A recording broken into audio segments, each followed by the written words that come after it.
tells me that goose-stepping morons like yourself should try reading books instead of burning them. Before we start this video, guys, I want to give you guys a bit of a quick update. I know that I've not been up here recently, and there's been a reason for that, a very good reason for it.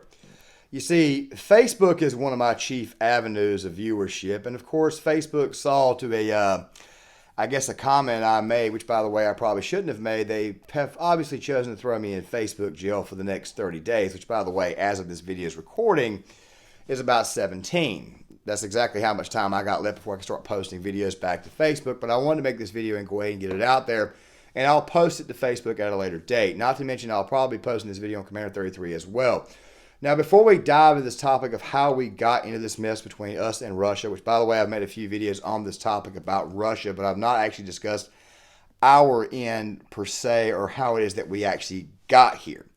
Now, I wanted to do this, and I wanted to make it a much, much longer video, a much, much more nuanced video. There's going to be a lot of video clips in this video, and I got a lot of this from looking at a few external sources. Now, before we actually get into the meat of this, I also want to let you know there'll be a video out tomorrow on Commander 33 that will be about why George S. Patton was 100% correct and why we should have fought Russia directly after World War II. Also, something else, too, that I'll be doing is that I will be discussing the 22-a-day phenomenon and what I think needs to change in it as far as veteran suicide, of course. That video will be released on John Claymore, and it will also be placed on Commander 33 as well. This video right here will only be going out on John Claymore. My video about Patton will be going out tomorrow on Commander 33. So I'll leave links to each channel and each video so that way you guys can subscribe. Also, something else too, there'll be some updates going on for both channels. That video will come out next Monday. But with that out of the way though, guys, let's go ahead and dive into this. Now, before we really start this video, I want to go ahead and give you guys a bit of an update of what you're seeing, what's been going on. This is where it came from Jen Psakis' press conference the other day. But before we dive into this, guys, make sure you guys hit that thumbs up button for the algorithm so that way this video will travel and the right information gets out to the right people. Also, make sure you guys share this video, pass it around from friend to friend. Only about 30-some-odd% of you guys that watch the content are subscribed, so make sure you guys hit that subscribe button so that way the channel can grow. That way the channel will show up better in the search engine. And let's go ahead and review this first clip from the other day of Jen Psaki at her press conference to kind of give you an idea of where we're actually at in this entire situation. Let's go ahead and roll this. Europeans aren't willing to expend blood and treasure on their self-defense. Why should Americans be expected to do so? Well, we are continuing to advocate for all members to reach the 2% goal. That has been the president's position since he was the vice president, so for many years now. I would say that we have a sacred obligation under NATO, and we believe it is also in our interest to support our eastern flank countries and their security, and also to be clear about the value we have as Americans, which is that no country should be able to take with force another country as Russia is attempting to do at this point in time. Now, make sure you guys stick around for the full video because we're going into a lot here. I'm going to discuss why I think this is a bad idea as we send more troops to Poland, as we send more troops to Romania, why it is I think the Ukraine is just a very, very bad idea. And I'm going to talk about exactly why it is we're in this situation as we stand right now, and of course the situation at home and why this is really and truly a very, very bad idea. Now, I was watching Steven Crowder yesterday, or actually it was 2 days ago, and he had a guest on. He had one of the guys in the studio. He had a debate about this issue. And we're talking about liberal hegemony. Now, by the way, I'll speak about liberal hegemony more in the Patton video, okay? Because I think this right here actually goes to what our establishment is doing. But I've talked about this issue with Russia before, and I don't think it's a good idea to go into the Ukraine at this moment in time, especially when it comes to Russia. You see, Russia, of course, and I've said this multiple times, Russia right now is trying to become an oil exporter. They don't really have a strong economy. It's a very, very weak economy. And militarily, even though they have buffed up and they've got a lot of good technology, once again, a good portion of their military is conscripts, and they haven't exactly fought a real war in a long time. Now, of course, we'll speak about Georgia here soon, and we'll speak about the incursions that they had in Syria, which, by the way, didn't really last long because Putin basically got in and out of Syria very, very quickly. We were expecting Putin to actually go in there. He didn't actually go through with it. And I think a lot of it was because he may have been engaging his actual military strength and actual military force. Find a conflict that's not highly kinetic. Get involved in it, see where you're at. Now, this time right here, I think he's looking for a much, much more kinetic war. Now, by the way, kinetic war, of course, I'm speaking about what kinetic warfare is. Bombs, explosions, guns, bullets, conventional, possible nuclear. That's what that is. And, of course, at this moment in time, with all these shortages that we're having Russia's cyber force or cyber attacks are much, much more frequent, much, much more fluid. And I was watching a video, which, by the way, I will place in the description box of this video or the comment section, from City Prepping.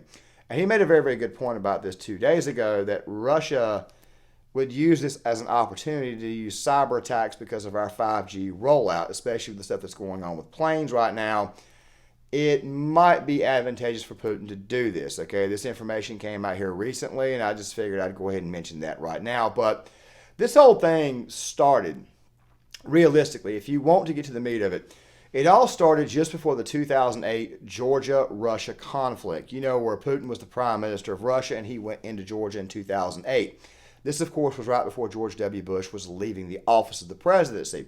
When Bush was in power, when he was president here, what Bush wanted to do was he wanted to expand NATO. He wanted Georgia and he wanted Ukraine. He wanted these nations to do that. And see, Putin right now is probably thinking to himself, well, Joe Biden himself is not going to really and truly oppose me because Biden himself has always been kind of weak. Then again, though, of course, with Hunter Biden's connections to the Ukraine, this is one of the reasons why I think you guys should hit the like button on this video and stick around, because this information does need to get out there.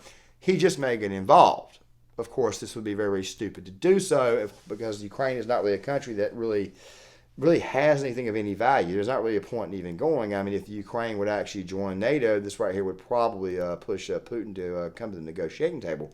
Not to mention the fact that Putin already took the Crimea. Now, leave it to former President Donald Trump to remind you that when Barack Obama was in office, this situation got worse under him. Let's go ahead and roll this. Let me remind you. Statement that Russia outsmarted President Obama. Well, he did. Other countries have said that Obama, with all the strength that you're talking about and all of the power of NATO and all of this, in the meantime, he's going away. He takes Crimea. He's sort of, I mean... But you said you might recognize that.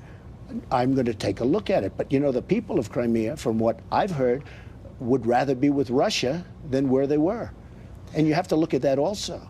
Now, that was under, just so you understand, that was done under Obama's administration. And as far as Ukraine is concerned, it's a mess. And that's under the Obama's administration with his strong ties to NATO. So with all of these strong ties to NATO, Ukraine is a mess. Crimea has been taken. Don't blame Donald Trump for that. This is true. When Barack Obama was president, he kept on saying things like, if Russia used chemical weapons, this right here would be a red line. Also, Crimea, it was annexed under Vladimir Putin. So a lot of this right here is Barack Obama not standing up to Russia. You see, when George W. Bush was in office, he kind of sort of knew that John McCain was not going to get elected. Now, McCain, of course, was very, very much steeped in the establishment. And it's very, very likely that the Russians might have viewed the fact that a Republican in office, thinking that maybe they were dealing with another Reagan or another George Herbert Walker Bush, would be stronger in this position. They probably would have pushed Bill Clinton, too, if he'd been in office, because when Bill Clinton was in office, Russia was kind of deconstructing themselves. You see, the fall of the Berlin Wall, the dissolution of the Soviet Union, that right there occurred in the late 80s when Reagan and Herbert Walker Bush were in office. By the way, I'm not fans of Herbert Walker Bush, and I'm not really truly a fan of George W. Bush. I'm just simply stating that when it comes to Russia, Russia itself typically tends to respond better when it comes to Republican presidents. They typically tend to not want to do anything. They were like that when Richard Nixon was in office. By the way, that right there might force me to make a video about Richard Nixon and triangulated diplomacy at a later date, especially when I start talking about China, because China is the real actual threat here, not Russia. The fact that Joe Biden is viewed as so much of a joke also kind of goes back to Barack Obama. NATO didn't really truly care for him either because they thought he was weak. NATO, of course, has been around since the late 1940s, and it's been expanding itself more and more and more ever since. Now, there's another thing that we're going to speak about towards the end of this video after this next clip and segment, but while I'm watching Steven Crowder yesterday, I didn't realize this at the time, so I had to go back and do some actual research. Now, I have seen Glenn Beck's Democrats Hydra, and he did do a very, very good job of explaining this portion when it came to Ukraine about civil society and things of that nature there.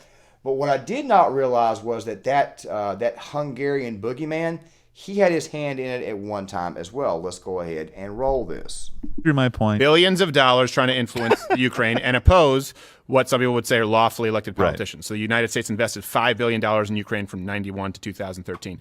The U.S. also funded the National Endowment for Democracy, which helped fund opposition to Ukraine's democratically elected-ish free and fair election president. Not quite as secure as 2020, Yeah. Number 2. Same territory. Yeah, really close. He got 80 million. Also, just so you guys can note, to understand sort of a motivation here and who's lining up where, from 1990 to 2015, George Soros' organization, International Renaissance Foundation, I just thought it was a fair with a bunch of people in burlap. They spent $181 million to spread democracy to the Ukraine because Soros loves him some democracy. The Jews are anti-ethic. Here's Soros admitting. In Eastern Europe, in Poland, the Czech Republic, are you doing similar things in Ukraine? Well, I set up a foundation in Ukraine before Ukraine became independent of Russia. And the foundation has been functioning ever since.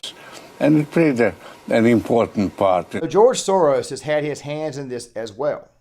Now, really quick, it's easy for me to say that the Democrats are the spearhead on this, but it's not just the Democrats. It's also the establishment GOP. It's your Dan Crenshaw's. It was your John McCain's when he was alive. It's your Bob Kasich's. It's your people that were very, very loyal to Bush. You see, when Trump was in office, he looked at the situation and he said, look, I think it's best that we get Russia to actually go along with this. This was actually detailed in the video by Mansour Z, where he was predicting that Russia at some point in time in the near future may look to the United States instead of China. Right now they're talking to China. Russia, of course, is a wild card. And by the way, we'll talk more about the Russian side of this aspect right in that video, why Patton was right about Russia. That right there is going to be a very, very long video as well, probably about a 20-minute feature. And it's going to be much, much more nuanced. And, of course, I'll leave links to that video as well, and we'll speak about it more then. But here is the thing that you have to understand. When you go back to liberal hegemony, and I'll touch further on it in that video, what are the values of the United States of America? What are the actual honest-to-God values? Judeo-Christian, correct? For a very, very long time, the Russians used to view the United States of America as a very, very immoral society, okay? Because we had freedom, we had individuality, we allowed homosexuals to basically do whatever. We didn't allow them to get married right away. There was a civil rights march, things of that nature there was going on. And, of course, nowadays, some things have happened. Of course, I'm talking about when Trump was in office, when he was leaving office. You guys remember the riots of 2020. Remember the Black Lives Matter movement, the actual riots and all that stuff there. And, of course, January the 6th. Now, the reason why I bring this up is because there's a compilation piece that I've got here to kind of detail the fact that China and Russia both are starting to use our problems against us. Now, before I roll this, I want to remind you guys, when the United Nations hears the grievances of nations before they go to war or whatnot, they have to get the sense that they're on the right side of history with this. Do you guys see what I'm saying? There's got to be an actual moral reason for it. We'll use the Middle East, for example. We'll use Saudi Arabia. What do they do to homosexuals in the Middle East? They throw them off of buildings. What do they do to women? They put they put burqas and they put veils on them and things like that. They treat the people that they view as lower in society much, much worse. So when you hear China speak out, and by the way, this clip I'm going to show you, this right here, what you're going to see in this little montage here, this ordeal occurred back in 2021 when Anthony Blinken went to speak to China about the current situation. Also, in this right here, Vladimir Putin, when he gave his thoughts about what was going on January the 6th. Let's go ahead and roll this compilation. 美国在讲什么普世价值啊，什么国际舆论的时候啊，想想自己啊心里是不是踏实？因为你们不能够代表，你们只能代表美国遵守基本的外交礼节。Well, I think we thought too well of the United States. We thought that the U.S. side will follow the necessary diplomatic protocols. 所以我们刚才必须阐明我们的立场。So for China, it was necessary that we make our position clear. 我现在讲一句，你们没有资格在中国的面前说你们从实力的地位出发同中国谈话。So let me say here that in front of the Chinese side, the United States does not have the qualification to say that it wants to speak to China from a... I want to ask you, did you order the assassination of the woman who walked into the Congress and who was shot and killed by policemen? Do you know that 450 individuals were arrested after entering the Congress? And they didn't go there to steal a laptop. They came with political demands. 450 people have been detained. They're looking they're looking at jail time between 15 and 25 years, and they came to the Congress with political demands. Isn't that prosecution for political opinions? Thug, a dictator like Vladimir Putin, an oligarch like Vladimir Putin, a very hypocritical society in China, a country that has got the Uyghur Muslims locked up at this moment in time.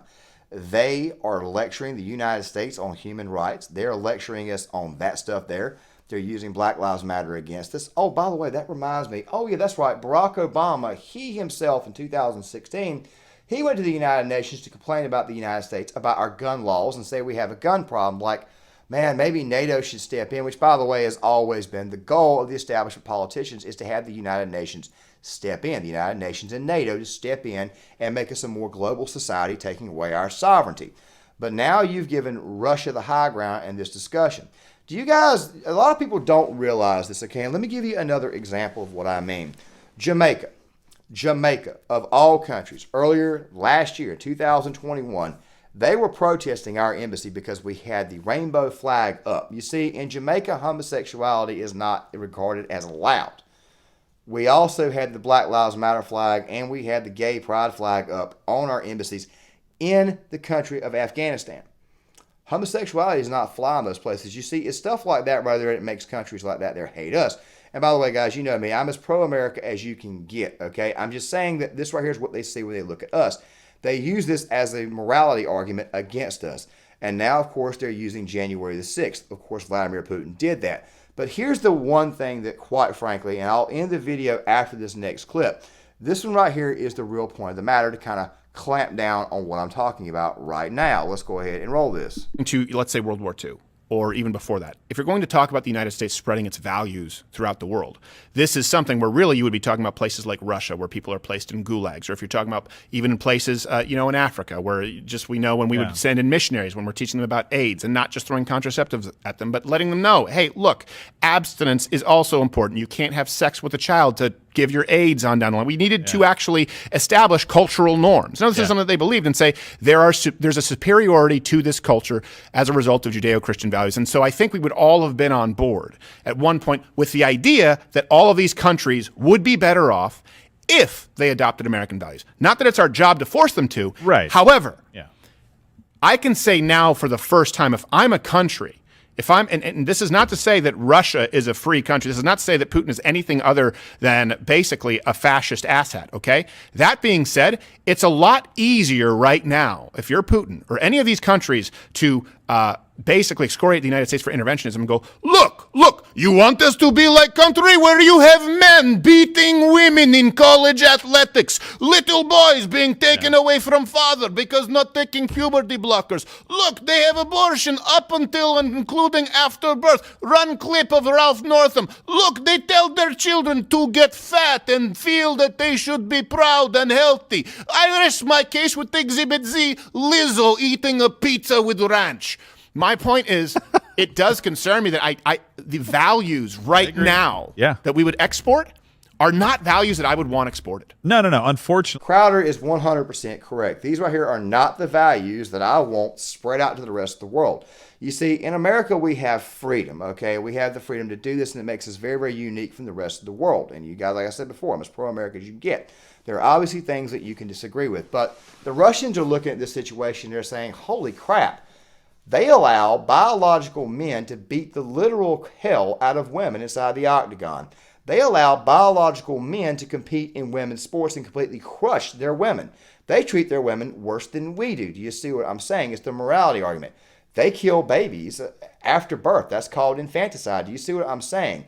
The Eastern world right now is looking at the American value system, and they're looking at how bad we've been corrupted as a society, and they're using that against us, and they're trying to leverage that against the United. They're going to want to use that in leverage against NATO and against the United Nations. Now, I also believe that Putin, for the most part, wants a pro-Russian leader in the Ukraine. This entire thing may just be a bullying tactic to get the Ukraine to actually soften up. I mean, the Ukraine is kind of, they're like saying right now, look, the Biden administration is making this 10 times worse. Hell, there's even a video clip, and you guys can pause it and go look at the one from NBC, and somebody pointed out that the dates don't match up. It's actually an old story. By the way, they used old news and an old story against Donald Trump. Remember the whole Bountygate issue?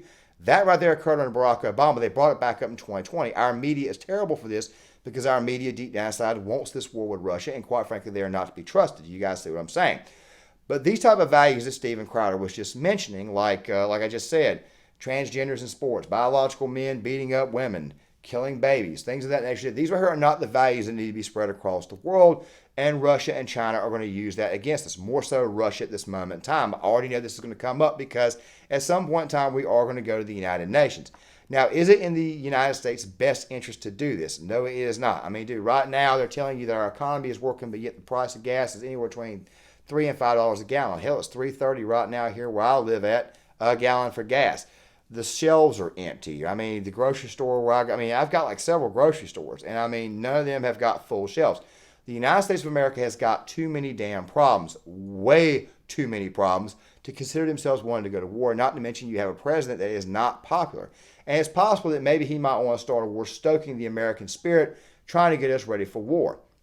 The problem with that is that nobody wants to see a long drawn-out affair with Russia.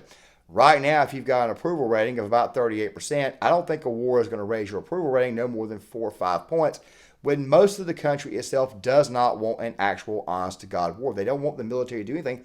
They want you to fix the problems here. Like I said before, empty shelves, you've got cultural problems, CRT, you've got a weakening military, you've got a weak infrastructure, you've got all that stuff going on right now, and the country right now does not want to go through with this.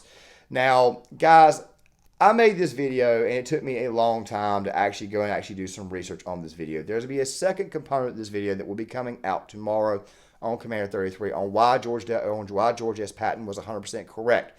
In that video, I'm going to be speaking a lot about the Russian side of things, where right now I want to speak more about the American side of things and how it is that we did a lot of this stuff to kind of influence this situation ourselves. And right now, this just is not the time to do that. So guys, make sure you guys stick around. Make sure you guys go check out Commander 33. Subscribe to that channel. Wait for the content on that right there. That video will be released as well. This video right here will be released this afternoon. When this video is released, I'll go ahead and get to work on the second video, why Patton was right. Once again, guys, John Claymore here. If you like the content, hit the subscribe button. Make sure you guys hit that like button for the algorithm. Sound off in the comment section. And I will see you guys later.